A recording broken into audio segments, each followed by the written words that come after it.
اليوم سأعلمكم طريقة عمل وصفة منزلية للتخلص من السعال عند الكبار والصغار. تلك السعال الذي لا يزول حتى مع الأدوية، ذلك السعال الجاف أو السعال المصحوب بالبلغم.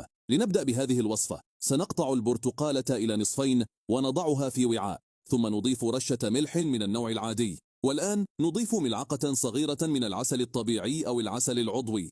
هذا يساعد على إزالة المخاط من الشعب الهوائية ويخفف من التهاب الحلق. والآن سنضع البرتقالة في الميكروويف لمدة دقيقة. بعد هذا الوقت نبدأ في استخراج كل العصير من البرتقالة.